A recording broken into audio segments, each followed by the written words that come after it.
पुंडलिक वरदे हरिविठ्ठल श्री ज्ञानदेव तुकाराम। गोपाल कृष्ण भगवान की जय। माऊली ज्ञानेश्वर महाराज की जय। जगद्गुरु तुकाराम महाराज की जय। पवित्र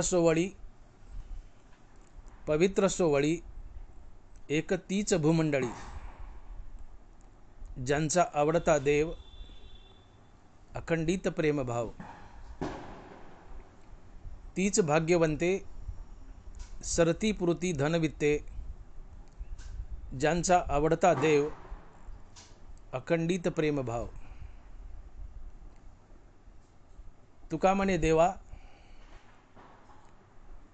म्हणे देवा त्यांची केली पावे सेवा, ज्यांचा आवडता देव अखंडित प्रेमभाव। प्रस्तुत कीर्तनरूपी सेवेसाठी निवडलेला अभंग जगद्गुरु श्री संत तुकाराम महाराज यांचा चार चरणाचा आणि संतपर प्रकरणातील अभंग आहे।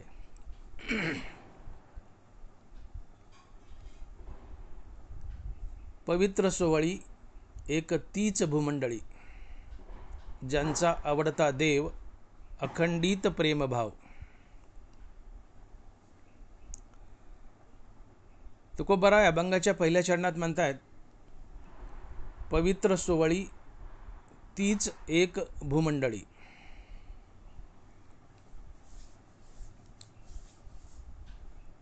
महाराज म्हणतायत, फक्त तोच पवित्र आणि सोवळा असतो ज्याला फक्त देव आवडतो।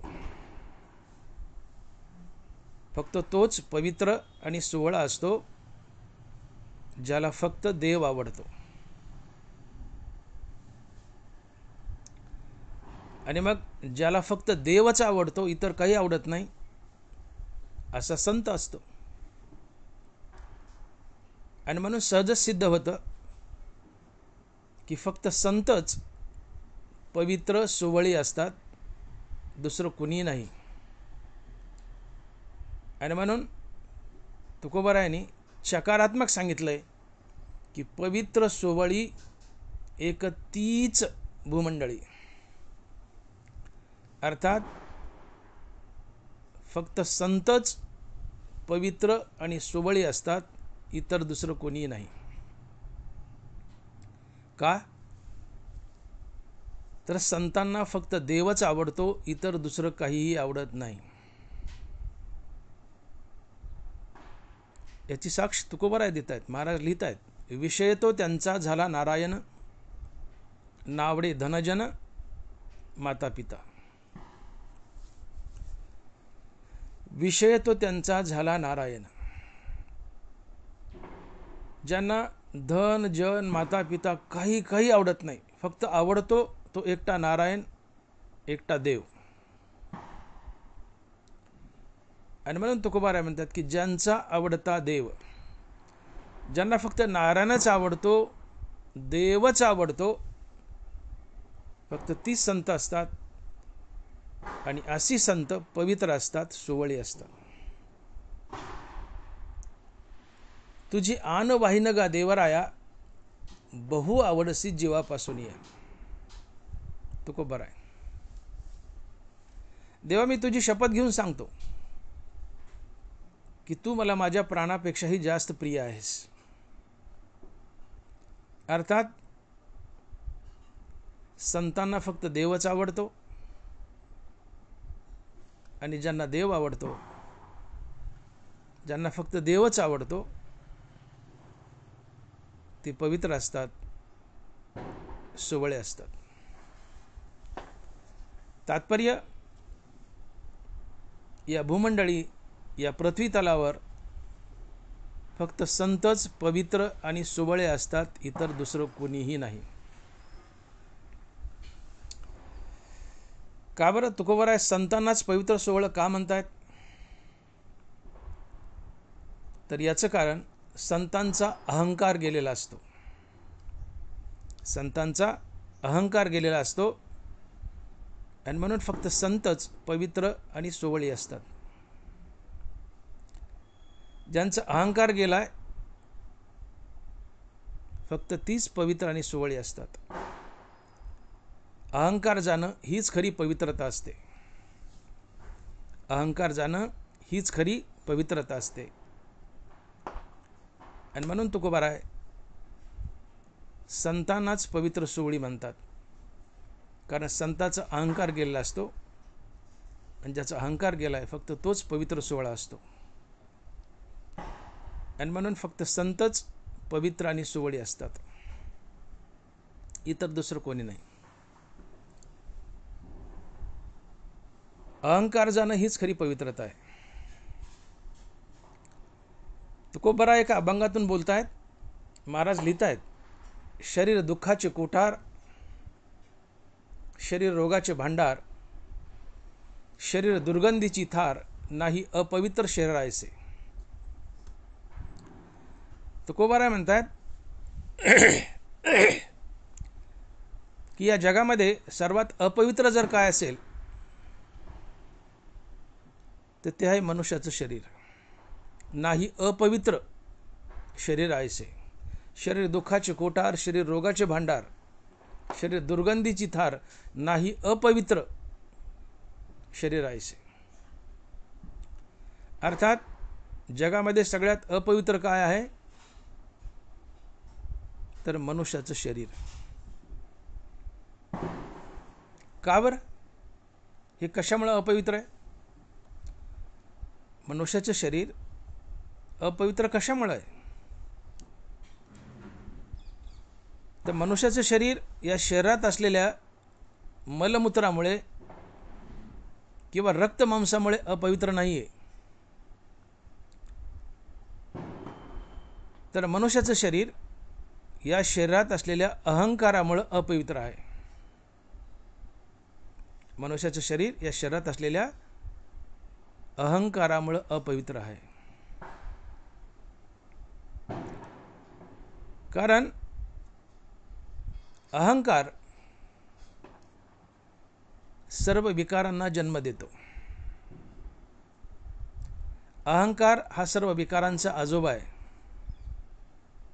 ज्ञानोबा बोलले, अहंकार तनुसी वालभ पडिले. अहंकार तनुसी वालभ पडिले. अहंकार हा आमचा नवरा आहे आणि आमचं शरीर अहंकाराची बायको आहे.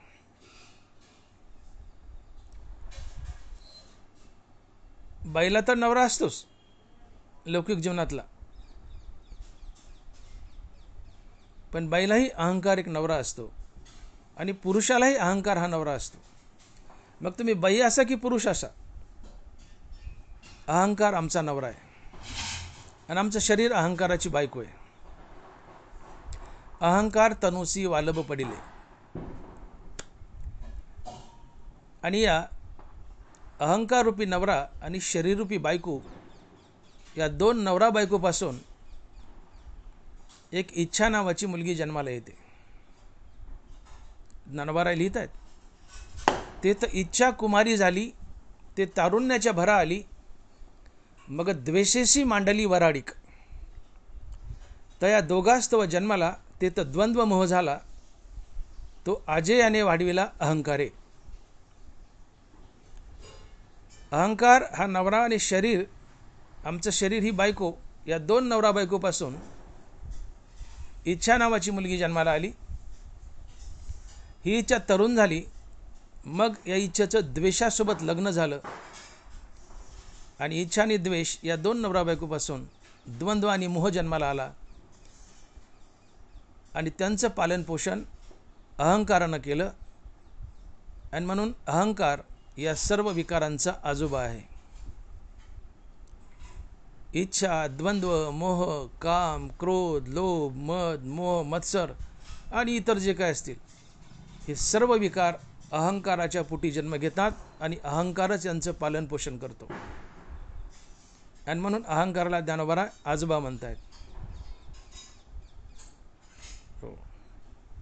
ते तर द्वंद्व मोह झाला, जो वाढविला अहंकार आहे. शरीरात जेवढे काही विकार आहेत ते सगळे अहंकाराच्या पोटी जन्म घेतात आणि अहंकारच त्यांचं पालन पोषण करतो. आणि मग मानवी शरीर अहंकारात बद्ध आहे. मग अहंकार स्वतः आणि अहंकाराच्या पोटी निर्माण होणारे सर्व विकार शरीराला व्यापून टाकतात, अंतःकरणाला व्यापून टाकतात. आणि म्हणून या अहंकारामुळं आणि अहंकाराच्या पोटी निर्माण झालेल्या सर्व विकारामुळं मानवी शरीर अपवित्र आहे.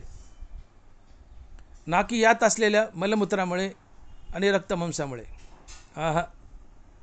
शरीर अपवित्र शरीरात असलेल्या मलमूत्रामुळे आणि रक्तमांसामुळे अपवित्र नाही आहे. शरीर अपवित्र आहे ते शरीरात असलेल्या अहंकारामुळं आणि अहंकाराच्या पोटी निर्माण झालेल्या सर्व विकारामुळं.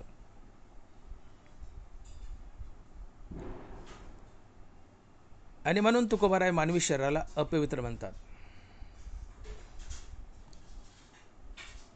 साधक देव बनू लागला की हा अहंकार रूपी म्हातारा आडवा येतो. आणि म्हणून ज्ञानोबाराय म्हणतात की तेच आडवावया आले देहवैरी धोपटिले तया माझी पहिले देह अहंकारू. साधक देव बनू लागला की अहंकार रूपी आजोबा अहंकार रूपी म्हातारा आडवा येतो आणि तुम्हाला देव बनू देत नाही. का? तर अहंकार स्वतः आणि अहंकाराच्या पोटी निर्माण होणारे विकार तुमच्याकडून नाना प्रकारचे पाप करून घेतात. आणि ज्याच्या जीवनात पाप आहे त्याला पाप फेडण्यासाठी पुन्हा पुन्हा जन्म धरावे लागतात. आगा कर्मे जे वरावे तय तेही सुखदुःखी फळावे आणि तया ते भोगावया यावे देहाय का. ज्ञानोबर आहे. अर्थात शरीरात असलेल्या अहंकारामुळे आणि अहंकाराच्या पोटी निर्माण होणाऱ्या नाना प्रकारच्या विकारामुळे शरीर अपवित्र आहे. आणि मग ज्यावेळेस अखंड रामनामाने आम्ही हा अहंकार जाळून टाकतो आणि रामनामानं जसं तुकोबाराय बोलले की राम म्हणता काम क्रोधाचे दहन होय अभिमान देशोधडी. रामनामानं अभिमान देशोधडीला पळून जातो, अर्थात मरून जातो.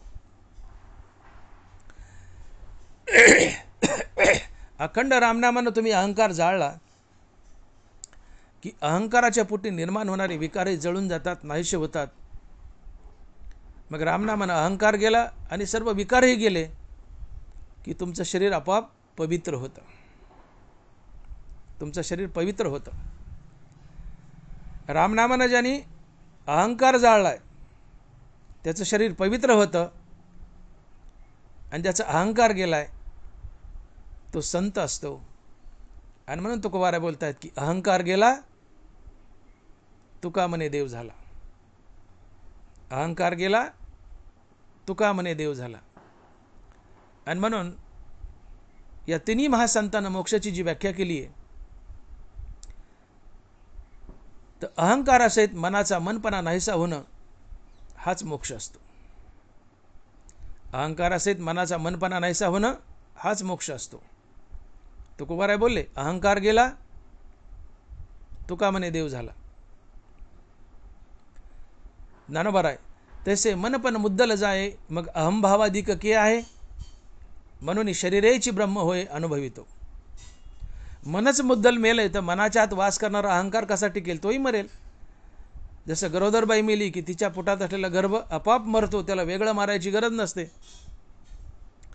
तसं मन मेलं की मनाच्या आत वास करणारा अहंकार आपोआप मरतो, त्याला वेगळं मारायची गरज नसते. आणि म्हणून ज्ञानोबाराय म्हणतात की तसे मनपण मुद्दल जाये मग अहंभावाधिक के आहे म्हणून शरीरेची ब्रह्म होय अनुभवितो. अहंकार गेला की मन मेलं की मनाच्या आत वास करणारा अहंकारही मरतो आणि ती व्यक्तीच ब्रह्मीभूत बनते. शरीरेची ब्रह्म होय अनुभवितो, ती व्यक्तीच ब्रह्मीभूत बनते. अहंकार जाणं हाच मोक्ष. नाथ महाराज हे सांगतात देह अंत्येचे दृढपण त्याची बद्धतेचे लक्षण देह अंत्येचे निरसन मुक्तता जाण नावतया. देह अंत्येचे निरसन मुक्तता जाण नावतया. निरसन म्हणजे जाणे, देह अंत जाणे हीच मुक्तता आहे. आणि म्हणून तुकोबराय, ज्ञानोबराय आणि नाथ महाराज या तिन्ही महासंतांना मोक्षाची केलेली व्याख्या एकसारखीच आहे. अहंकार जाणं हाच मोक्ष आहे.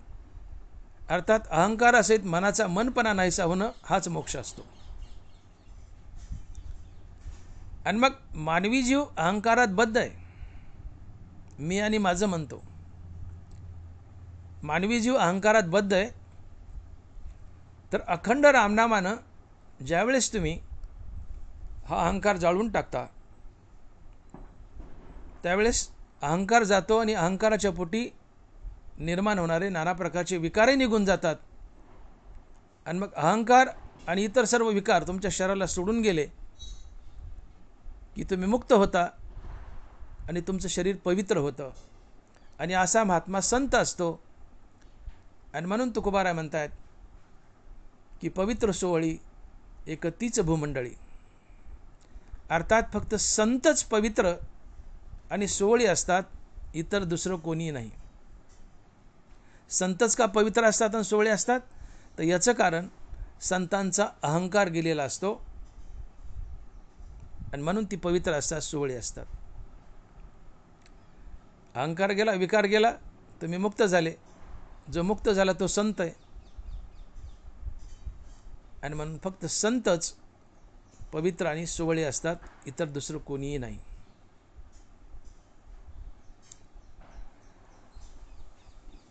या अहंकाराची मोठी गंमत आहे. तुम्ही बघा, ज्ञानोबराय बोलले, उचलली या प्राणासरीसी इंद्रियही निगती जैसी, तैसा मनोबुद्धीपासी अहंकारो ये. मनषष्टा या इंद्रिया ते धनंजया, देहराजुने देहा पासोनिया गेला. हा देहराज आत्मा ज्यावेळेस देह सोडून निघतो, त्यावेळेस हा आत्मा आपल्यासोबत 5 ज्ञानेंद्रिय आणि 6वं मन घेऊन जातो. आणि मग येत हातवा स्वर्गी, जेत जैसे अपंगी तेत तैसेची पांगी देहाधिक. मनुष्य मरतो त्यावेळेस आत्मा शरीराला सोडून जातो. त्यावेळेस हा आत्मा आपल्यासोबत 5 ज्ञानेंद्रिय आणि 6वं मन घेऊन जातो. आणि मग इथं असो की स्वर्गात असो, जसा काही देह मिळेल तशी या इंद्रियाची मनाची मांडणी त्या देहात करतो. अर्थात मागच्या जन्मातले ज्ञानेंद्रिय आणि मन पुढच्या जन्मात आपल्याला लाभलेलं असते. आणि म्हणून माणसाचा मागच्या जन्मातला स्वभाव पुढच्या जन्मात कायम असतो. मागच्या जन्मात जो आमची वृत्ती, जो आमचा स्वभाव आहे, तो पुढच्या जन्मात आम्हाला लाभतो. आणि म्हणून असं म्हणतात की जित्याची खोड मेल्यानं जात नाही. जित्याची खोड मेल्यानं जात नाही. कारण हा आत्मा मागच्या जन्मातलं मन घेऊन आला आणि पुढच्या जन्मात तसंच प्रस्थापित केलं. येत आत्वा स्वर्गी, जेत जे देह अपंगी तेत तैसेची पांगी स्वर्गात, तेत तैसेची पांगी मनाधिक. येत आता स्वर्गी, जेत जैसे देह अपंगी तेत तैसेची पांगी मनाधिक. मागच्या जन्मातला जो स्वभाव आहे पुढच्या जन्मात तोच लाभतो. कारण मागच्या जन्मातलं मन पुढच्या जन्मात तुम्हाला लाभलेलं असते, इंद्रिय लाभलेले असतात. ज्ञानोबराज बोलतात की उचललेली या प्राणासरसी इंद्रियही निगती जैसी, तैसा मनोबुद्धीपासी अहंकार होई. प्राण उचललाय, अर्थात आत्मा उचललाय, आत्मा देह सोडून चाललाय, तो आपल्यासोबत ही 6 इंद्रिय घेऊन जातो. 5 ज्ञानेंद्रिय आणि 6वं मन. आत्मा निघाला रे निघाला की त्याच्यासोबत ही 6 इंद्रिय आलीच. तसं मन आणि बुद्धी म्हटलं की तिथं अहंकार आलाच. तसा मनोबुद्धीपासी अहंकार होई. आत्मा निघाला की 5 इंद्रिय निघालीच, 5 इंद्रिय आलीच. तसं मन आणि बुद्धी म्हटलं की तिथं अहंकार आलाच. अर्थात मनाला आणि बुद्धीला अहंकारानं सातत्यानं व्यापून टाकले. पण हाच अहंकार ज्यावेळेस तुमचं मन रामनाम घेतं, त्यावेळेस तो मनातला अहंकार मरतो. तो अहंकार तुमच्या मनाला सोडून जातो. राम म्हणता कामक्रोधाचे दहन, होय अभिमान देशोधडी. अर्थात ज्यावेळेस तुम्ही नामस्मरण करता, रामनाम घेता, त्यावेळेस तुमच्या मनाला अहंकार सोडून जातो. आणि रामनाम थांबलं की पुन्हा अहंकार मनात येऊन वास करतो. आणि म्हणून तुम्ही संत नाही आहेत, आत्मज्ञानी नाही आहेत. तुकोबाराय बोलले की जे संत आहेत, आत्मज्ञानी आहेत, त्यांचा अहंकार गेलाय, असा संत महात्माच फक्त पवित्र आणि सोहळा असतो. परंतु तुम्ही आम्ही साधारण जीव सुद्धा पवित्र आणि सोहळे बनू शकतो जर आम्ही अखंड रामनाम घेतलं तर. भले आम्हाला आत्मज्ञान झालं नाही, अजून आम्ही संतपदाला पोहोचलो नाहीत, परंतु अखंड रामनाम चालू आहे. तर अखंड रामनाम चालू असताना आमच्या मनातला अहंकार मनाला सोडून जातो आणि आम्हीही पवित्र आणि सोहळे असतो. कारण पवित्रता ही अहंकारावर अवलंबून आहे. अहंकार शरीराला सोडून गेला की तुम्ही पवित्रच आहात, आणि अहंकार येऊन मनात पुन्हा वास केला की तुम्ही अपवित्र आहात. पण पवित्रता आणि अपवित्रता अहंकाराशी संबंधित आहे. तुम्ही अखंड रामनाम घेतायत, अहंकार मनाला सोडून गेला, तुम्ही पवित्र झाले, सोहळे झाले. पण तो रामनाम थांबलं की पुन्हा अहंकार मनात येऊन वास करतो. अहंकार मनात आला की तुम्ही अपवित्र बनता. आणि म्हणून संत, एकमात्र संतच, फक्त संतच या पृथ्वीवर, या भूमंडळी पवित्र आणि सोहळी आहेत. पण आम्ही सुद्धा संतासारखे पवित्र आणि सोहळे बनू शकतो जर आम्ही अखंड रामनाम घेतलं तर, जरी आम्ही संत नसलो तरीही. आणि म्हणून तुम्ही अखंड रामनाम जपा, अहंकार तुमच्या मनाला सोडून जाईल आणि तुम्ही पवित्र आणि सोहळे बनाल. परंतु ज्ञानोबा बोलतात की नित्य नियम नामी तो प्राणी दुर्लभ. नित्य नाम जपणारा प्राणी दुर्लभ म्हटले. विरळा ऐसा कोणी तुका त्याची लोटांगणी. नित्य नाम जपणारी माणसं फार कमी आहेत.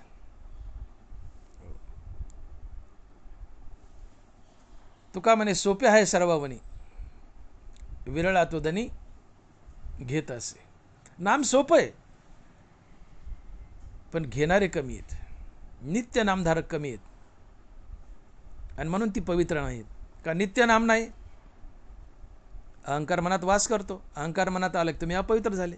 नित्य नाम घ्या, अहंकार पळून जातो, तुम्ही नित्य पवित्र असता, संत नसला तरीही. आणि संता इतकं महत्त्व तुम्हालाही येतं. का? नाम घेतायत, अहंकार तुम्हाला सोडून गेलाय. अहंकार सोडला, अहंकार सोडून गेला, त्या काळात तुम्ही एक संतच असता, संतच असता तेवढ्या काळाकरता. म्हणून नाम नित्य हवंय. नित्या सत्या अमित हरिपाठ जशी, नाम नित्य हवंय. आणि म्हणून नित्य नाम जपा, अहंकार मनाला सोडून जाईल. अहंकार मनाला सोडून गेला की तुम्ही पवित्र असाल, सोहळे असाल, मनुष्य रूपात असलात तरीही. पण तो नाम थांबला की अहंकार पुन्हा मनात येऊन वास करेल, तुम्ही अपवित्र व्हाल. परंतु संतांचं तसं नाही. संतांना अहंकार कायमचा सोडून गेलाय आणि म्हणून विकारही कायमचे सोडून गेलेत. मग ज्याला अहंकार आणि विकार कायमचे सोडून गेलेत तो संत असतो. आणि असा एकमात्र संतच या भूमंडळी पवित्र आणि सोहळा असतो. आणि म्हणून तुकोबाराय म्हणतात की पवित्र सोहळी एक तीच भूमंडळी. अर्थात फक्त संतच या पृथ्वी तलावर पवित्र आणि सोहळे असतात. हा अहंकार कसा गमतीचा असतो पहा, कशी वाटमारी करतो. आम्ही देव बनायला चाललो की अहंकाररूपी म्हातारा कसा आडवा येतो. ज्ञानोबा बोलले, नवल अहंकाराची गोटी, विशेष अज्ञानाच्या न लगे पाठी, सज्ञानाच्या झोंबे कंठी, नाना संकटी नाचवी. नवल अहंकाराची गोटी, विशेष अज्ञानाच्या न लगे पाठी, सज्ञानाच्या झोंबे कंठी, नाना संकटी नाचवी. मांजर मेलेल्या उंदरापेक्षा जिवंत उंदराच्या जास्त मागे लागते. मांजर म्हणते मेलेला उंदीर तर माझाच आहे, त्याला मी कधी खाईल, पण जे पळत आहे तेही माझं झालं पाहिजे. आणि मांजर त्या मेलेल्या उंदरापेक्षा पळणाऱ्या उंदराला धरते आणि आधी पळणारा खाते आणि मग मेलेलं खाते. तसं अहंकार म्हणतो अज्ञानी माणसं तर माझेच गिराईक आहेत, ते कुठे चाललेत, त्यांना तुम्ही संसारात बांधीलच. पण जो देव व्हायलाय, परंतु जो देव व्हायलाय, अहंकार म्हणतो माझं गिराईक चाललंय, मी त्याला जाऊ देणार नाही. आणि म्हणून अहंकार सज्ञानाच्या कंठाला अज्ञानापेक्षा जास्त झोंबतो, सज्ञानाच्या नाकाच्या शेंड्यावर बसतो, सज्ञानाला अहंकारात बद्ध करून त्याच्याकडून नाना प्रकारची पातकं करून घेतो आणि संसारात पुन्हा बांधतो. सज्ञानाच्या झोंबेकंठी नाना संकटी नाचवी. मग हे सज्ञान म्हणजे कोण? अहो, सज्ञान म्हणजे परमार्थात वावरणारे. हे कीर्तनकार, प्रवचनकार, तुम्ही आम्ही सज्ञान आहोत. जे परमार्थात नाही आहेत ते अज्ञानी आहेत. भले मग तो MBBS असेल, MS MD असेल, PhD असेल, DED असेल, BED असेल, MSc असेल, कुठलीही मोठी डिग्री असू द्या, पण परमार्थात वावरत नाही, देवाचं नाव घेत नाही, तो अज्ञानीच. किती शिकलेला असू द्या, परमार्थात वावरत नाही, तो अज्ञानीच. मग सज्ञानी कोण? तो जो परमार्थात वावरतो, मुखांना देवाचं नाव घेतो, तो सज्ञानी आहे. मग परमार्थात वावरणारे कोण? तुम्ही आम्ही कीर्तन प्रवचन ऐकणारे श्रोते आणि कीर्तन सांगणारे कीर्तनकार. मग सज्ञान म्हणजे परमार्थिक, आणि त्यातले त्यात खरे सज्ञान म्हणजे कीर्तनकार आणि प्रवचनकार. अशा सज्ञान असलेल्या कीर्तनकार आणि प्रवचनकाराच्या कंठाला अहंकार जास्त झोंबतो. आणि म्हणून गंमत बघा, ज्ञानोबरायांनी फार सुंदर रूपक केले ज्ञानेश्वरीमध्ये अहंकाराचं वर्णन करताना. ज्ञानोबराय बोलले, एक दिवा असतो, दिव्यापाशी एकच गुण आहे, काय? तो अळूमळू थोडासा प्रकाश देतो, हा एवढाच एक गुण असतो दिव्यापाशी. पण दिव्यापाशी 7 अवगुण असतात. दिवा जिथं ठेवलाय त्याच्या बुडाखाली अंधार असतो, जिथं ठेवलाय ती जागा काळी करतो, जिथं ठेवलाय तिथं उष्णता निर्माण करतो, थोडं पाणी पडलं की तडतड करतो, थोडं वारा आलं की हालतो, कशाला लागला तर सगळं घर जाळून टाकतो. अशा प्रकारे दिव्याच्या ठिकाणी एकच गुण असतो, काय? थोडासा प्रकाश देतो. पण दिव्याच्या ठिकाणी 7 अवगुण असतात. तसं आम्ही कीर्तनकार, प्रवचनकार, आमच्या ठिकाणी एकच छोटासा गुण आहे, काय? तर आम्हाला थोडी ज्ञानेश्वरी पाठ आहे, थोडे तुकोबाराचे अभंग पाठ आहेत, आम्हाला छोटं मोठं कीर्तन करता येतं, एवढंच एक आमच्यापाशी गुण आहे.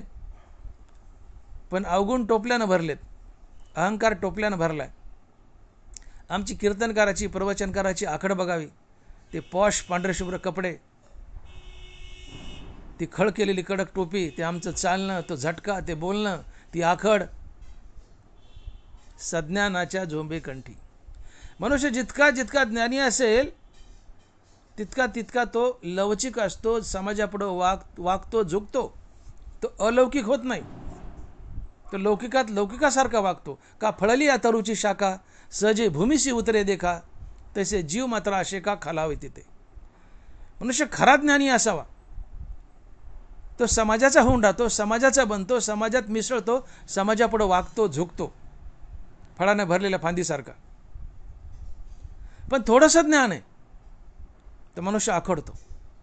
थोडंसं कीर्तन करता येतं, थोडीशी ज्ञानेश्वरी पाठ आहे, थोडी गाथा पाठ आहे, मनुष्य आखडतो. थोडा विचारसागर पाठ आहे, मनुष्य आखडतो, स्वतःला अलौकिक समजतो. याचं कारण सज्ञानाच्या झोंबेकंठी नाना संकटी नाचवी. कीर्तनकार, प्रवचनकार देव बनायलेत ना. अहंकार म्हणतो, अरे हे अज्ञानी जे परमार्थात नाही ते तर माझंच गिराईक आहे, ते कुठं चाललंय, मी त्यांना संसारात बांधीलच. पण जे परमार्थात वावरत आहेत कीर्तनकार, प्रवचनकार, हे देव बनायलेत ना, मी माझं गिराईक जाऊ देणार नाही. आणि म्हणून सज्ञानाच्या अर्थात कीर्तनकाराच्या, प्रवचनकाराच्या कंठाला अहंकार झुमतो. अर्थात कीर्तनकार, प्रवचनकाराचा अहंकार जास्त पुष्ट असतो. साध्या साध्या गोष्टींनी ते क्रोधित होतात. श्वान शीघ्र कोपी, आपण आघात कर पापी, तुकोबार आहे. त्यांचा अहंकार पुष्ट असतो कीर्तनकाराचा, प्रवचनकाराचा. ते अहंकारी असतात, टोकाचा अहंकार असतो त्यांच्या जीवनात. आणि अहंकार त्यांच्याकडून पातकं करून घेतो आणि त्यांना संसारात बांधतो. का? तर अहंकार म्हणतो सज्ञानी देव बनायला लागला, ते माझं गिराईक आहे, मी त्याला जाऊ देणार नाही. जशी मांजर म्हणते मेलेलं उंदीर तर माझाच आहे, जिवंतही माझा झाला पाहिजे.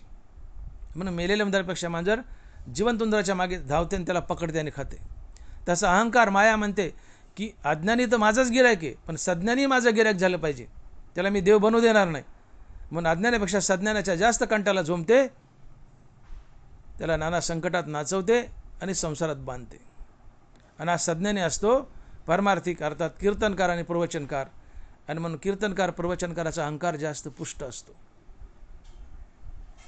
कीर्तनकार प्रवचनकाराचा अहंकार जास्त पुष्ट असतो.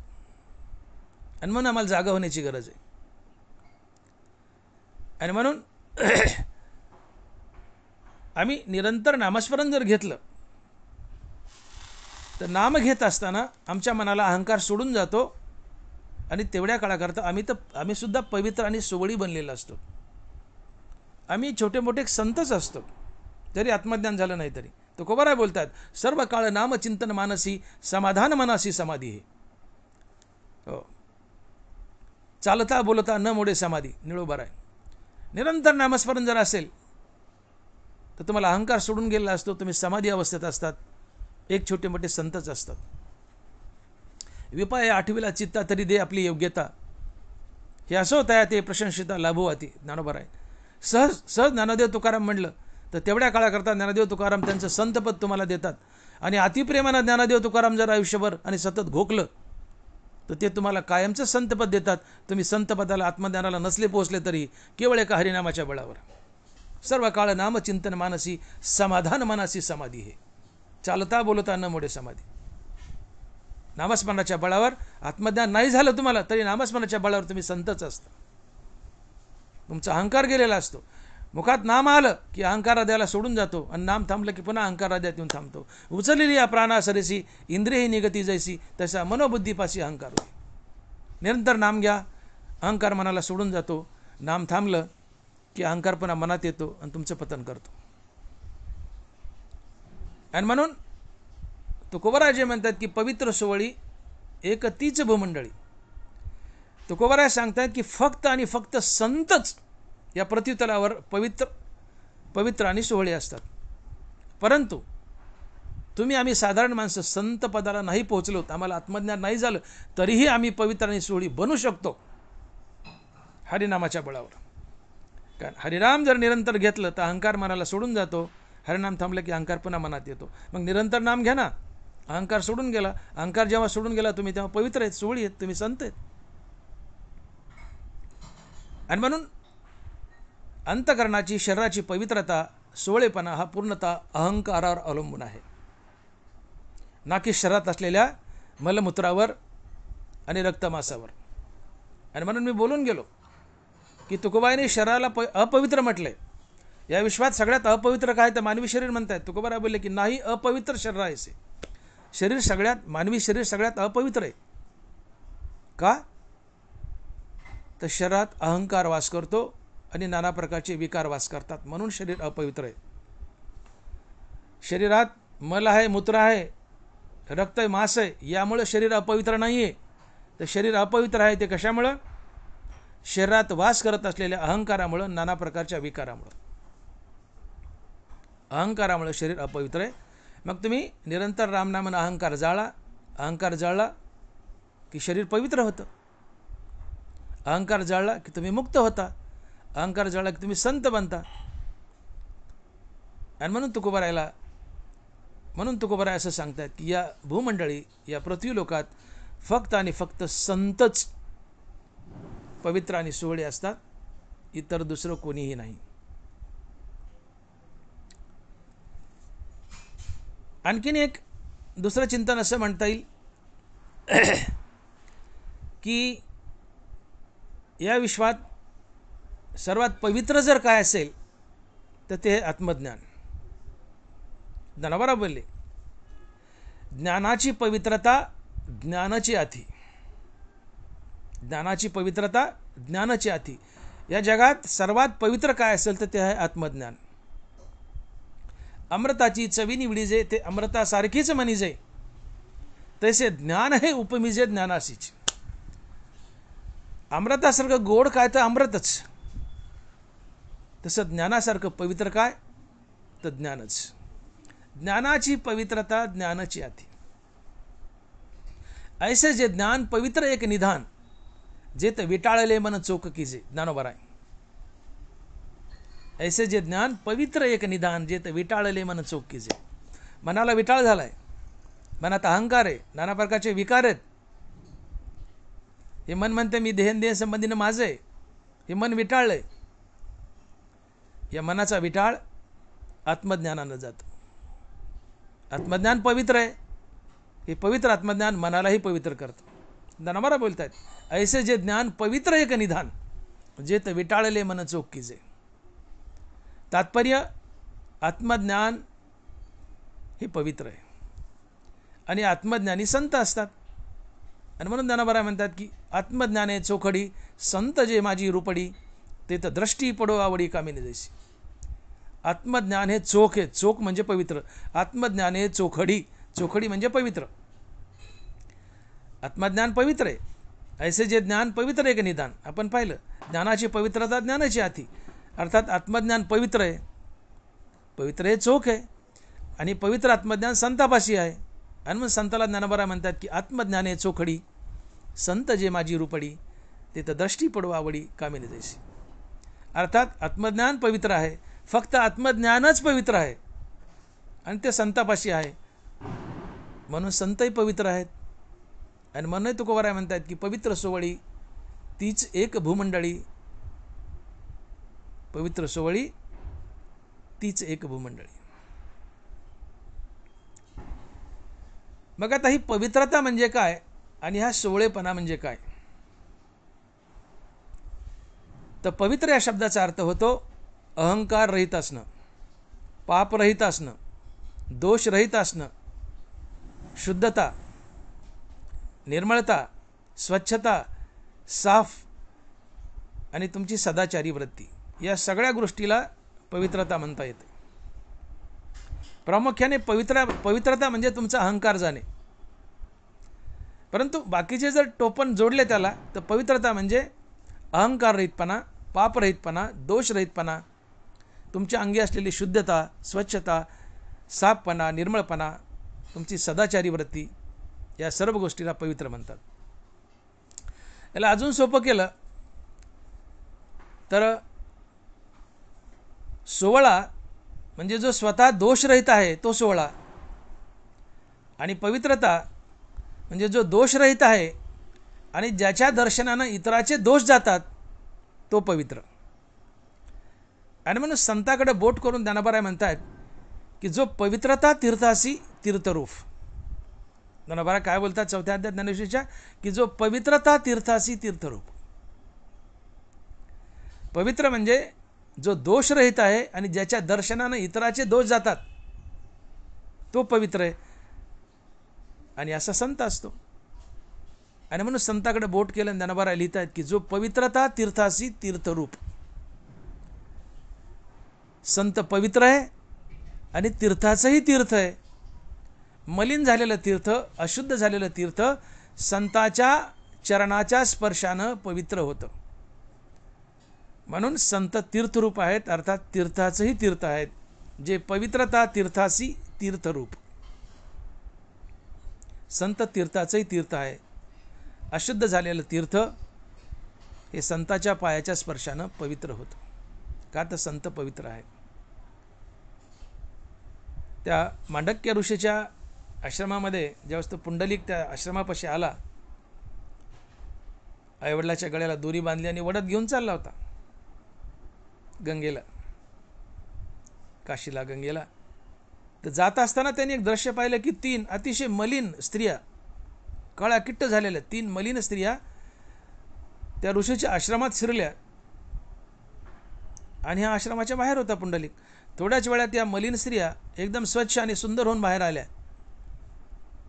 त्याला आश्चर्य वाटलं. त्याने त्या स्त्रियांना प्रश्न केला की तुम्ही जाताना अतिशय मलिन होत्या, घाण झाल्या होत्या, आता इतक्या स्वच्छ लखलखीत चमकदार कशा बनून आल्या, इतक्या सुंदर कशा बनून आल्या, आणि तुम्ही कोण आहेत?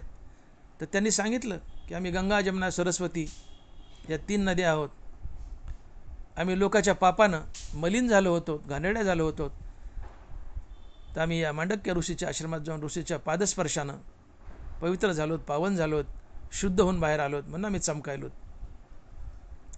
तात्पर्य संताच्या पादस्पर्शानं तीर्थही पवित्र होतात. आणि म्हणून ज्ञानोबा बोलतात की जे पवित्रता तीर्थासी तीर्थरूप. संत तीर्थाचंही तीर्थ आहे. संताच्या चरणानं तीर्थही पवित्र होतात. आणि म्हणून मी पवित्र या शब्दाची व्याख्या करताना बोललो की जो दोषरहित आहे आणि ज्याच्या दर्शनानं इतराची दोष जातात तो पवित्र असतो. संत दोषरहित असतात आणि संताच्या दर्शनानं इतराचे दोष जातात, तुमचे आमचे जातात, तीर्थाचे जातात. आणि म्हणून ज्ञानोबा म्हणतात जे पवित्रता तीर्थासी तीर्थरूप. दर्शनाचे प्रशस्ती पुण्यपुरुष. समोर मनुष्य भेटलाय आणि त्याचं दर्शन झालं की तुम्हाला प्रशस्त वाटावं, तो पुण्यपुरुष असतो किंवा संत असतो. समोर मनुष्य भेटलाय आणि तो भेटला की आपल्या कपाळावर आड्यागोड्या पडतात, ब्याद वाटते, समजून घ्यावं ते पापी आहे. ज्याचा सहवास हवा हवासा वाटतो, ज्याच्यापासून उठावंच वाटत नाही, ज्याच्या दर्शनानं प्रशस्त वाटतं, तो पुण्यपुरुष असतो, तो संत असतो. आणि मग ज्ञानोबा लिहित आहेत दर्शनाची प्रशस्ती पुण्यपुरुष. संताच्या भेटीने प्रशस्त वाटतं, संत हवा हवासा वाटतो, संताचा सहवास हवासा वाटतो, संतापासून उठावंसं वाटत नाही. संताच्या पादस्पर्शानं आम्ही आणि तीर्थ पवित्र होतात. आणि म्हणून जो दोषरहित आहे आणि ज्याच्या दर्शनाने इतराची दोष जातात याला पवित्रता म्हणतात. आणि असे पवित्र कोण असतात? संत असतात. आणि म्हणून पवित्र सोवळी तीच एक भूमंडळी. अर्थात फक्त संतच पवित्र सोहळे असतात, इतर दुसरं कोणीही नाही. मोठी गंमत आहे, दैनंदिन जीवनामध्ये आम्ही सवळं नेसतो, काही पूजा असेल, काही कथा असेल तर आम्ही सवळं नेसतो. आम्ही म्हणतो ते सवळ्यात आहे. सवळ्याचा मोठा विचित्र अर्थ काढला आहे आम्ही. पिवळ्या रंगाचं, निळ्या रंगाचं, लाल रंगाचं पितांबर नेसलं की आम्ही म्हणतो आम्ही सवळ्यात आहेत. बाईने नऊवारी पितांबराची साडी घातली की बाई म्हणते मी सवळ्यात आहे. पुरुषाने पितांबर नेसला की पुरुष म्हणतो मी सवळ्यात आहे. हा सवळा नाही रे बाबा. अंतकरणाला अहंकार सोडून जाणं हा सोहळा असतो, हा सोहळा असतो, हीच पवित्रता असते. तुमच्या अंतकरणाला अहंकारानं आणि सर्व विकारानं सोडून जावं, याला पवित्र आणि सोहळा म्हणतात. आता वरून पितांबर नेसलाय आणि अंतकरणात अहंकार आहे, विकाराने बुजबुज झाली आहे आणि म्हणतो मी सोहळ्यात मी सवळं नेसलोय. ते सवळंच नसते, ती सवळ्याची विटंबना आहे. अंतकरणात विकार आहेत, अहंकार आहे आणि पितांबर नेसला, हे सवळंच नसते, ही सवळ्याची विटंबना आहे. मग सोहळा कोण? तर ज्याच्या हृदयाला अहंकार सोडून गेलाय, विकार सोडून गेलेत, तोच सोहळा, तोच पवित्र. आणि ते फक्त संत असतात. आणि म्हणून तुकोबाराय म्हणतात की ते तर दुष्ट गुण न मिळेची निशेष चैतन्याचा वास झाला माझी. संताच्या जीवनात एकही दुष्टगुण पाहायला मिळत नाही, तिथं सारे सद्गुणच असतात. आणि ज्याचं जीवन सद्गुणानं ठासून भरलंय, जिथं एकही दुर्गुण नाही आहे, तो पवित्र असतो, तो सोहळा असतो, तो संत असतो. आणि म्हणून महाराज म्हणतात की पवित्र सोहळी तीच एक भूमंडळी. ज्ञानोबांनी शौच या शब्दाचं अमानित्वं दंभितम हिंसा या श्लोकावर बोलताना ज्ञानीपुरुषाची 18 लक्षणं सांगितली. त्यातल्या शौच या शब्दावर बोलताना माऊली लिहित आहेत की बाहेरी कर्मे क्षाळला, भीतरी ज्ञाने उजळला, या दोही परी आला पाखाळा एका. याला पवित्र म्हणावं, याला सोहळा म्हणावं. बाहेरी कर्मे शाळाला, भीतरी ज्ञाने उजळला, या दोही परी आला पाखाळा एका. अंतर्बाह्य पाखाळ आहे, अंतर्बाह्य शुद्धी आहे. आत अंतकरणात विमल आत्मज्ञान आणि बाहेर शुद्ध कर्माचरण, याला शौच म्हणतात आणि यालाच पवित्र सोहळी म्हणतात. आणि ते संत असतात. अंग मन जैसे कापुराचे. सूर्य किंवा कापूर जसा अंतर्बाह्य स्वच्छ असतो, अंतर्बाह्य शुद्ध असतो, अंतर्बाह्य पवित्र असतो, तसा जो अंतर्बाह्य पवित्र आहे, जो अंतर्बाह्य पवित्र आहे तो सोहळा असतो, तो पवित्र असतो, तो संत असतो. आणि म्हणून फक्त संतच पवित्र आणि सोहळे असतात, इतर दुसरं कोणीही नाही. आणि म्हणून महाराज म्हणतात की पवित्र सोहळी तीच एक भूमंडळी. अर्थात या भूतलावावर, या पृथ्वीवर फक्त आणि फक्त संतच पवित्र आणि सोहळे असतात. का? तर संताच्या अंतःकरणाला अहंकार सोडून गेलेला असतो आणि अहंकार जाणं हीच खरी पवित्रता असते. संतांना अहंकार सोडून गेलाय म्हणून संत पवित्र आणि सोहळे असतात. अशा अहंकाररहित व दोषरहित संतांना तुकोबाराय पवित्र सोहळी म्हणतात. व अशा संतांना फक्त देवच आवडतो हे अभंगाच्या दुसऱ्या चरणात.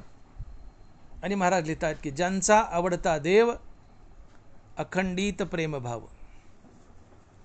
ज्यांचा आवडता देव अखंडित प्रेमभाव.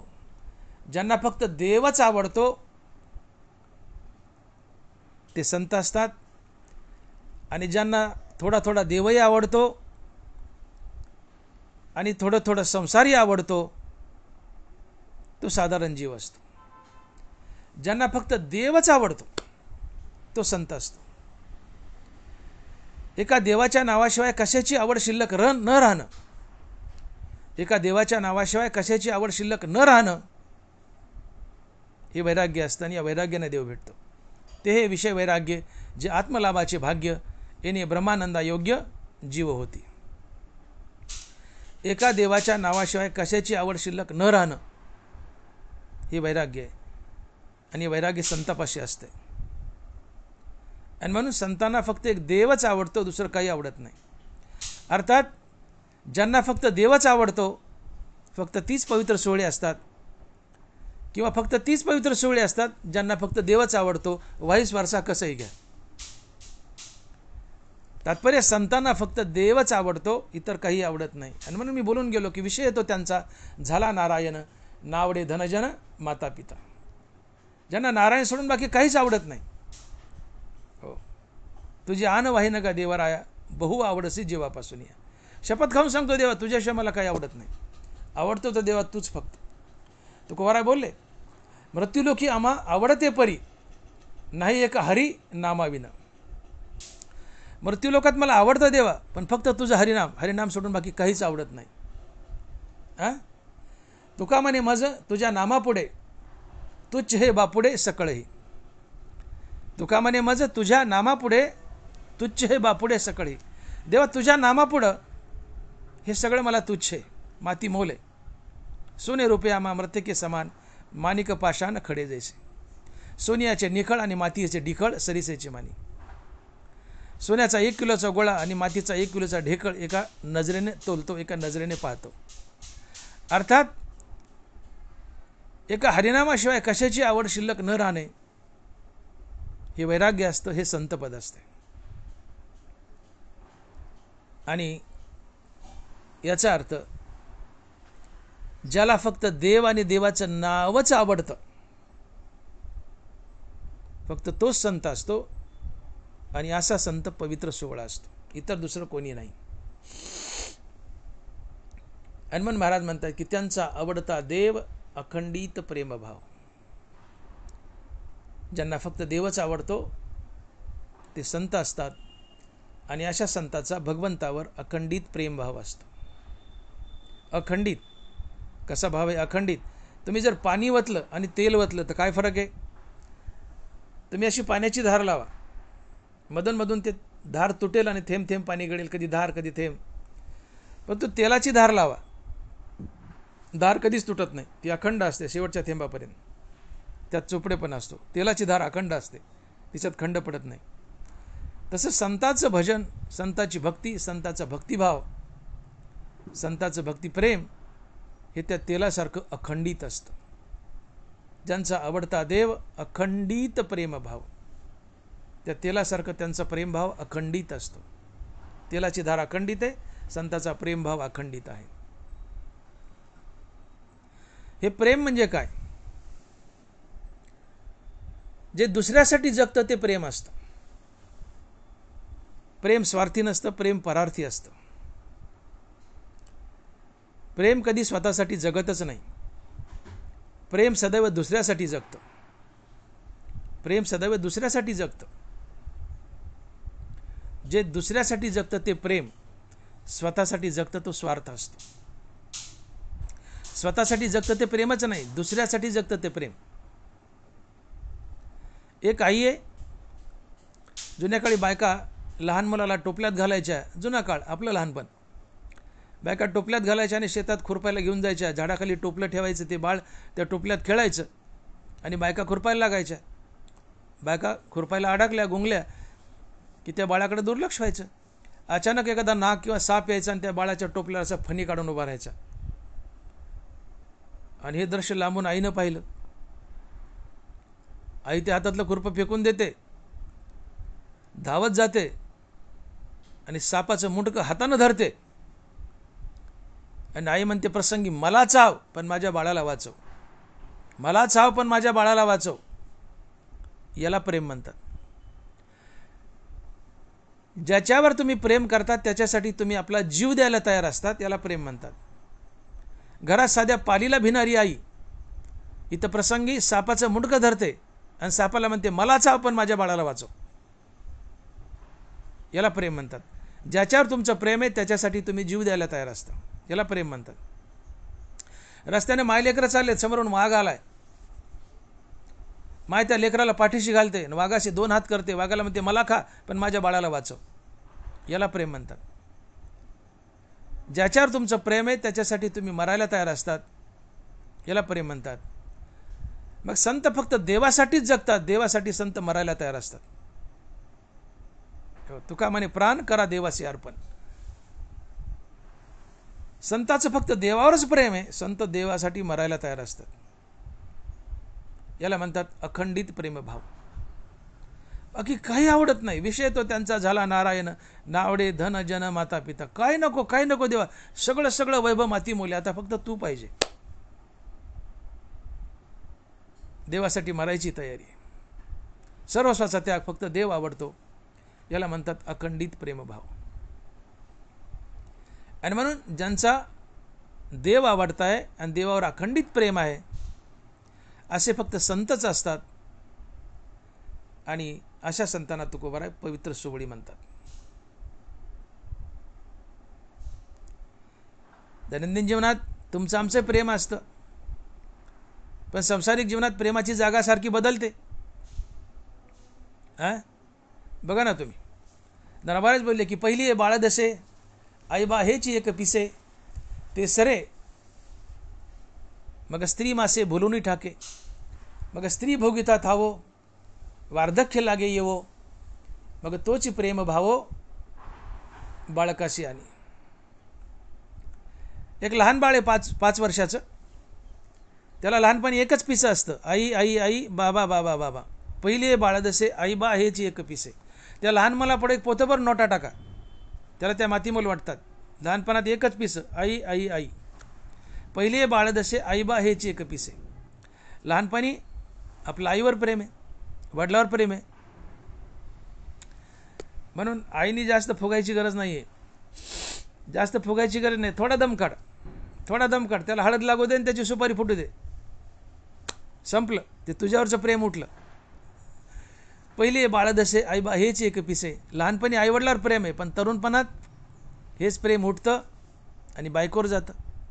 मग स्त्री मासे बोलूनी टाके, मग स्त्री भोगिता थावो वार्धक्य लागे येवो, तोच प्रेम भाव बाळकाशी आणि. लहानपणी आईवडिलावर असलेलं प्रेम तरुणपणात बायकोवर जातं, तरुणपणात बायकोवर असलेलं प्रेम म्हातारपणी नातरुंडावर जातं, अवलादीवर जातं. संसारात प्रेमाची जागा बदलते, परमार्थात प्रेमाची जागा बदलत नाही. परमार्थात प्रेमाचा एकच विषय असतो, परमार्थात एकच विषय असतो प्रेमाचा, आणि तो आहे पांडुरंग परमात्मा. आणि म्हणून ज्ञानोबा बोलतात की निरुपचारा प्रेमा विषय होय जो विरोत्तमा, दुजे नव्हे की आत्मा ऐसेची जाणावे.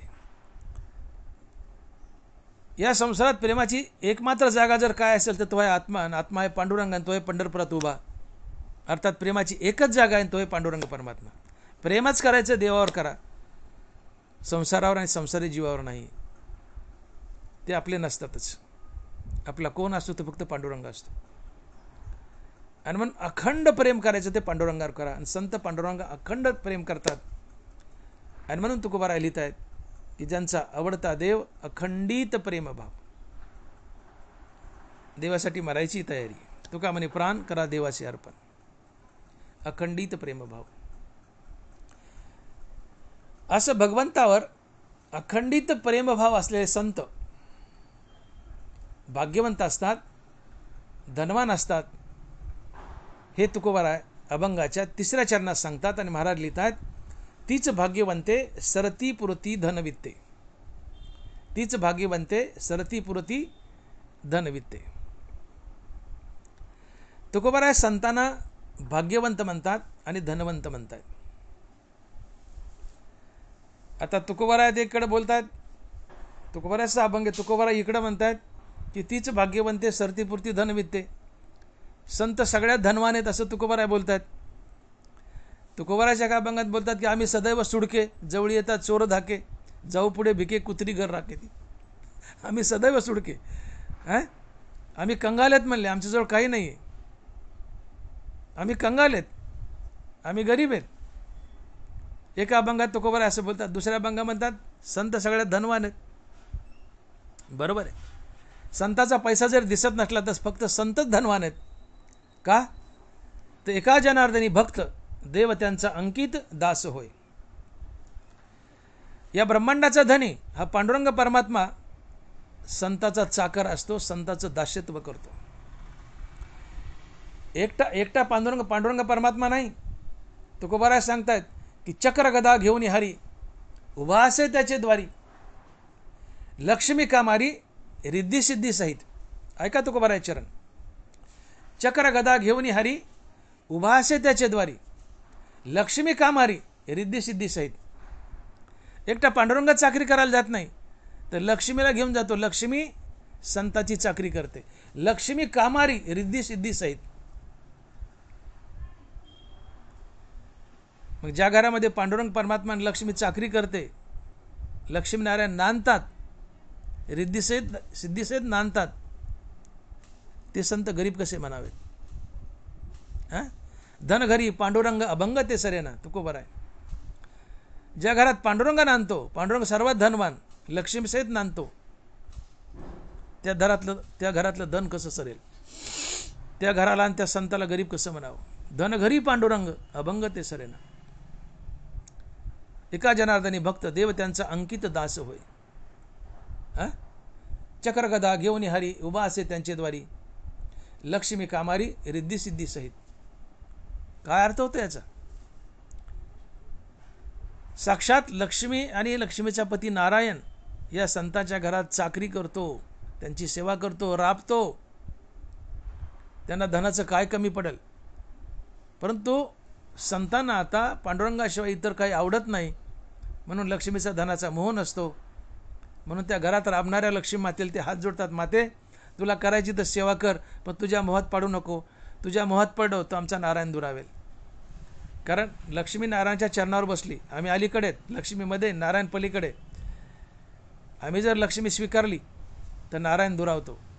नारायण आमच्यामध्ये, नारायणच्या प्राप्तीला लक्ष्मी आडवी येते, म्हणजे लक्ष्मी बाजूला ढकलावी लागते, तेव्हा नारायण आमचा होतो. आणि म्हणून लक्ष्मी संतांच्या घरात नांदत असूनही संत लक्ष्मीचा स्वीकार करत नाहीत. अन्यथा ती कामारी आहे. त्यांच्या घरात नोकरानी बनली ती. लक्ष्मी कामारी रिद्धी सिद्धी सहित. रिद्धी सिद्धी लक्ष्मी या चाकर बनून संतांच्या घरात काम करतात. त्यांना गरीब कसं म्हणावं? जिथं पांडुरंग आणि लक्ष्मी चाकरी करतात, रिद्धी सिद्धी चाकरी करतात, या संतांना गरीब कसं म्हणावं? ते जगातले सगळ्यात धनवान आहेत, पण धनाचा मोह गेलेला असतो, विरक्त असतात. म्हणून आता धन नको देवा, तू पाहिजे. संत धनवान असतात, संत भाग्यवंत असतात. भाग्यवंत कोण आहे? भगवान भाग्यवंत असतो. ऐका यशश्री अवधार्य ज्ञान वैराग्य, ऐका यशश्री अवधार्य ज्ञान वैराग्य ऐश्वर हे सही गुणवरी वस्ती जेत. म्हणून तो भगवंतो जो निसंगाचा सांगतो. भगवंत 6 भागात विभागलाय. ऐका यशश्री अवधार्य ज्ञान वैराग्य ऐश्वर्य हे सही गुणवरी वस्ती जेत. या 6 भागात भगवंत विभागलाय, म्हणून तो भगवान आहे. आणि 6 भाग ज्याच्या जवळ आहेत तो भगवान आहे, तो भाग्यवान आहे. आणि म्हणून संत देवते संत, देवते संत निमित्त त्या प्रतिमा. संत ते प्रत्यक्ष पुरुषोत्तम, ते चालते बोलते परब्रह्म. संत प्रत्यक्ष चालता बोलता परब्रह्म असतो, श्रीकृष्ण असतो. देव आणि संत एकच असतात. आणि म्हणून देवाच्या जीवनात जे 6 गुण आहेत, संतांच्या जीवनात ते 6 गुण असतात. देव भाग्यवान आहे म्हणून संतही भाग्यवान आहे. ऐका, यश, श्री, औदार्य, ज्ञान, वैराग्य, ऐश्वर, हे 6 गुणवर्य वस्ती आहेत. हे 6 गुण भगवंताच्या जीवनात आहेत. संत भगवंतच असतात आणि मग 6 गुण संतांच्या जीवनात असतात. भगवंत भगवान आहे, भाग्यवान आहे म्हणून संतही भाग्यवान आहेत. हे 6 गुण त्यांच्या जीवनात वास करतात म्हणून संत भाग्यवान आहेत. संतांच्या जीवनात यश आहे, यश, श्री, औदार्य, ज्ञान, वैराग्य, ऐश्वर, हे सगळे गुण आहेत जे भगवंताजवळ आहेत म्हणून संत भाग्यवान आहेत. कारण ते साक्षात देवच आहेत. देवते संत, देवते संत, निमित्त त्या प्रतिमा तुकोबर आहे. आणि म्हणून संत भाग्यवान आहेत आणि धनवानही आहेत. अहो, साधं नामदेव महाराजांचं उदाहरण घ्या. नामदेव महाराजांच्या घरी नामदेव महाराजांची पत्नी आणि परिसा भागवत याची पत्नी या एका गावच्या राहणाऱ्या होत्या.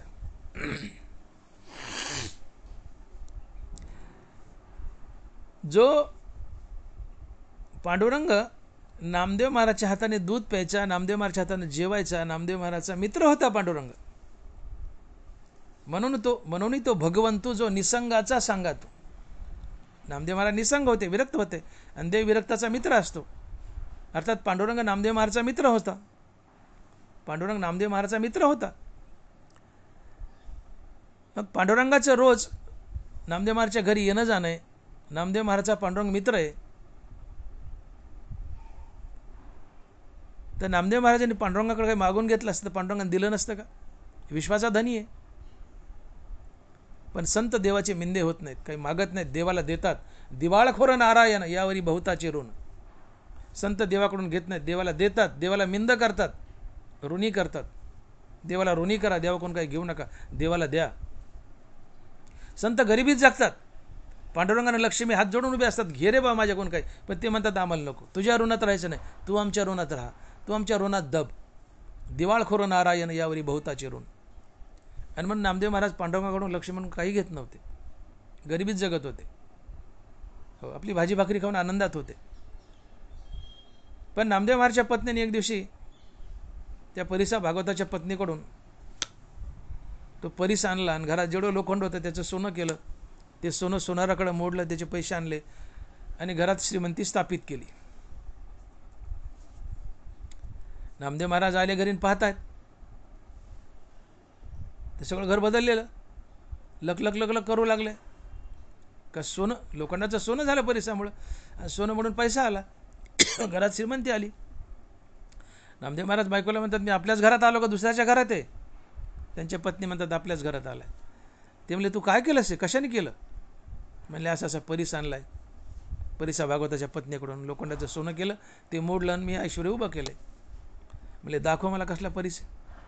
नामदेव महाराज म्हणले, मी बी पाहिला नाही, दाखव मला कसला आहे. बघितला, घेतला आणि गेले, चंद्रभागेत फेकून दिला. नामदेव महाराजच्या पत्नी बसल्या रडत. आता ती परिसा भागवताची बायको आली नंतर, म्हणले, माझा परिस दे. ते म्हणले, चंद्रभागेत फेकला माझ्या नवऱ्याने. म्हणले, खोटं बोलतेस? भांडण लागलं, सगळं गाव जमा झालं बिना आमंत्रणाचं. तो परिसा भागवते आला, नामदेव महाराजाला भांडू लागला. चल काढ म्हणले माझा परिस, खोटं बोल नको, तू चोरला म्हणले, काढ माझा परिस. नाही रे म्हणले, मी चंद्रभागेत फेकलाय. म्हणले, ते काय करायचं कर, माझा परिस दे. नामदेव महाराज म्हणले, चल. सगळं गाव गेलं, पंढरपूर छोटंसं होतं, गेलं सगळं गाव चंद्रभागेत. चंद्रभागेच्या पाण्यात परिस फेकला होता, तर कुठं पडला काय माहीत, फेकला, अंदाजे फेकला. नामदेव महाराजांनी सहज चंद्रभागेच्या पाण्यात हात बुडवला डोहात, आणि हातात येईल तेवढ्या गारगुटीने वाळू बाहेर काढली आणि म्हणले, याच्यातला तुझा कोणता परिस घे म्हटले. ते म्हणले, वाळून गारगुटी देतो का? अरे म्हणले, तू लोखंडा लावून तर बघ. पळत जाऊन एक माणसाने उलथानं आणलं लोखंडाचं, त्यातली गारगोट त्या लोखंडाच्या उलथाण्याला लावली, त्याचं सोनं झालं. गावातले सगळे माणसं पळाले ना उलथाने आणायला. त्यांना वाटलं आपलं सोनं करून घ्यावं. तात्पर्य मला सांगायचं की नामदेव महाराजांनी वंजळीत घेतलेल्या गारगोटी आणि वाळू परिस बनतो. हे संताचं सामर्थ्य. त्यांना गरीब कसं म्हणावं? परिसा भागवत शरणाला पायावर लोळू लागला. नामदेव महाराज म्हणले, मला परिस नको, आता तुम्ही माझे गुरु व्हा. शरण आला. परिसा भागवतानं जीवनाचा उद्धार करून घेतला, नामदेवरायाचा शिष्य झाला. या संतांना तुम्ही गरीब कसं म्हणता? ही धनवान आहेत. हो, तीच भाग्यवंते सरती पुरती धनवित्ते. अरे हातात घेतलेल्या गारगुट्या, नामदेव महाराजांनी हातात घेतलेल्या गारगुट्या, प्रत्येक गारगुट जर आणि प्रत्येक वाळूचा कण जर परीस बनत असेल तर ही काय श्रीमंती, टोकाची श्रीमंती. परंतु भोग तुच्छ असतात. भोगामुळं, श्रीमंतीमुळं देव दुरावतो आणि देवाच्या नामापुढे भोग मातीमोल वाटतात. हो, रामरसाच्या चवीपुढे, रामरसाच्या चवीपुढे अनिकरस, रामरसाच्या चवी अनिकरस रुचती केवी. हा जीव अनंत योनीत फिरत आलाय. आपण आपल्या जीवाला विचारावं की हे जीवा, अनादिकालापासून तो नाना प्रकारच्या योनीत फिरतोय. तर या नाना प्रकारच्या योनीत तुला सगळ्यात चवदार काय लागलं? आपल्या मनाला विचारावं की नाना प्रकारच्या योनीत फिरत आलाय, आता मनुष्य योनीत आहेत. हे मना, तुला या योनीत तुला काय चवदार लागलं? तर आमच्या मनानं म्हणावं की मला मनुष्य योनीतलं रामनाम चवदार लागलं. यापेक्षा इतर काही चवदार नाही. रामरसाचे चवी आन रस रुचती केवी. रामरस सर्वात गोड आहे. अमृताहुनी गोड नाम तुझे देवा. आणि मग रामरस, आमरस तर फडतोच आहे रामरसापुढं. रामरस, रामनाम सर्वात गोड आहे. मग त्या धनाचं करायचं काय? तुकोबाराने त्या कासाराच्या घरून त्या माणसाला सांगितलं पासा, आणि त्याच्यावर नुसती नजर पडली तर त्या पासाचं सोनं झालं. ज्यांच्या नजरेने लोखंडाचं सोनं होतं, ज्यांच्या हाताच्या स्पर्शाने गारगुडीचा परीस होतो, ते गरीब कसे म्हणावं? ते जगातले सगळ्यात श्रीमंत आहेत. आणि म्हणून तुकोबारा म्हणतात की तीच भाग्यवंते सरती पुरती धनवित्ते. जगात सगळ्यात श्रीमंत कोण आहे? तर संत आहेत. पण त्या श्रीमंतीत लौकिकात अडकत नाहीत. त्यांना त्या रामनामाचा आनंद लुटायचा आहे. हे लौकिकातलं धन भगत प्राप्तीला आडवं येतं आणि त्याच्या पुढे जाऊन या लौकिकात, या दगडमातीत, या धनदौलतीत त्यांना अडकायचं नसतं. त्यात इंटरेस्ट नसतो. त्यांचा खरा इंटरेस्ट आता फक्त रामनामात. कारण रामनामासारखं इतर दुसरं काही गोड नसते. आणि म्हणून लौकिकात अडकत नाहीत. आणि म्हणून संतांना गरीब म्हणू नका. तुकोबारांनी म्हटलं की आम्ही सदैव सुडके, जवळ येतात चोर धाके. विनोदानं म्हटले, संतांचे काय अभंग विनोदानं घेत जावं. विनोदानं म्हटलंय. तुकोबाराय गरीब नाहीत. या जगातला सगळ्यात श्रीमंत संत कोणतं? तुकोबाराय, ज्ञानोबाराय, नामदेवराय. आणि मग संत गरीब नसतात, संत भाग्यवान असतात आणि संत धनवान असतात. आणि म्हणून तुकोबाराय म्हणतात की तीच भाग्यवंते सरती पुरती धनवित्ते. आणि मग महाराज पुढे म्हणतात की अशा संतांना गरीब कसं म्हणावं? संत हेच धनवान असतात आणि भाग्यवान असतात. आणि अशा संतांची सेवा देवाला सहज पावते. आणि म्हणून तुकोबाराय अभंगाच्या 4थ्या चरणात म्हणतायत की तुका म्हणे संत सेवा हीची देवा उत्तम. तुका म्हणे संत सेवा हीची देवा उत्तम. महाराज म्हणतात की संताची सेवा ही सहजच देवाला पोहोचते. तुम्ही जर देवपूजा करत असाल आणि तुमच्या घरात एखादा संत आला आणि संत आलाय तरी तुम्ही देवाची पूजा चालूच ठेवली तर हा अधर्म आहे. संत आला तर देवाची पूजा सोडावी, संताच्या पाय पडावं, संताची पूजा करावी. हे देवाला आवडतं आणि संत पूजा देवाला सहज पोहोचते. पण संत घरी आला आणि तुम्ही देवपूजा करतायत आणि तेवढ्या संत आलाय आणि देवाला तर तुम्ही देवपूजा करतायत आणि घरी संत आलाय, त्या संताला तसंच ताटकळत उभा केलंय आणि तुम्ही देवाची पूजा चालूच ठेवली तर हा अधर्म आहे. हा अधर्म आहे. तुकोबाराय बोलतात संताचा अतिक्रम देवपूजी तो अधर्म. संताचा अतिक्रम देवपूजी तो अधर्म. संत घरी आला आणि तुमची देवपूजा जर चालूच असेल तर तो अधर्म आहे. देवाची देवपूजा सोडा आणि आधी संताची पूजा करा. कारण संताची पूजा ही देवाला सहज पोहोचते आणि संताची पूजा ही देवाला आवडतेही. आणि म्हणून हा अधर्म करू नका. तुम्ही पूजा करतायत, संत घरी आलाय, देवाची पूजा सोडा, संताची पूजा करा. आणि संताची पूजा न करता देवाचीच जर पूजा चालू ठेवली तर तुकोबाराय म्हणतात की संताचा अतिक्रम देवपूजी तो अधर्म. आणि म्हणून तुकोबारायच बोलतात की तुका म्हणे संत सेवा हेची देवा उत्तम. तुका म्हणे संत सेवा हेची देवा उत्तम. संताची सेवा देवाला सहजच पोहोचते. संत हे देवाचे प्रिय असतात, लाडके असतात. जसं एखाद्या बाईच्या लेकराची स्तुती केल्यावर त्या बाईची स्तुती करण्यापेक्षा लेकराची स्तुती केली तर बाई जास्त प्रसन्न होते. तुम्ही कोणाच्या घरी गेलात आणि त्या बाईच्या कडेवर जर लेकरू असेल, ते शेंबडं मेंबडं का असा, त्याची स्तुती करा. बाई काय तुमचा पिंट्या छान आहे. बाई तुम्हाला आत या म्हणते, चहा पाजते, जेवण घालते. बाईला तिच्या स्तुतीपेक्षा लेकराची स्तुती जास्त प्रिय आहे. तसं संत हे देवाचे प्रिय लेकर आहेत. आणि मग देवाला देवाच्या स्तुतीपेक्षा संताची स्तुती जास्त आवडते. आणि संताची पूजा स्तुती नाही केली तर देव म्हणतो मला लाता हाणल्यागत वेदना होतात, दगडाने हाणल्यासारखं वाटतं. हो, नाथ महाराज लिहित आहेत की संताची पूजा न करता माझी पूजा करी सर्वता, तेने मज हानितल्या लाथा की माझ्या घाता प्रवर्तला.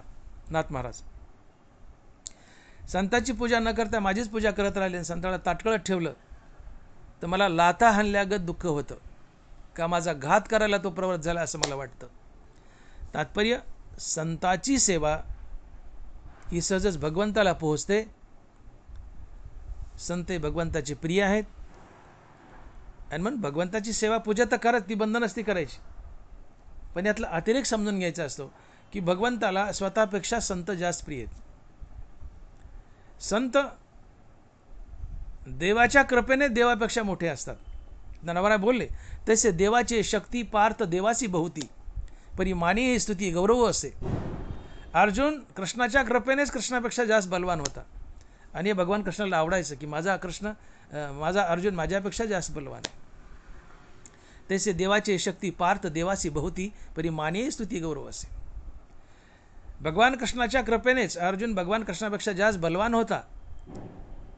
आणि अर्जुन देवापेक्षा बलवान हे देवाने ऐकले की देवाला आनंद व्हायचा. परी माने स्तुती गौरव असे. तसं देवाच्या कृपेने संत देवापेक्षा जास्त बलवान असतात आणि याचा आनंद देवाला होतो. हो, तुका म्हणे आम्ही देवाहुनी बळी, तुका म्हणे आम्ही देवाहुनी बळी, झाले हे निराळी टाकुनी आशा. तुका म्हणे आम्ही देवाहुनी बळी, झालो हे निराळी टाकुनी आशा. तुकोबाराय म्हणतात आम्ही देवापेक्षा बलवान आहेत, का तर आम्ही आशा टाकल्यात, आम्ही निरीच्छ झालोत, आम्ही विरक्त आहेत, आम्ही देवापेक्षा बलवान आहेत. पण तुकोबाराय जरी म्हणलं की मी देवापेक्षा बलवान आहे, ते तुकोबारायचं बोलणं देवाला आवडतं.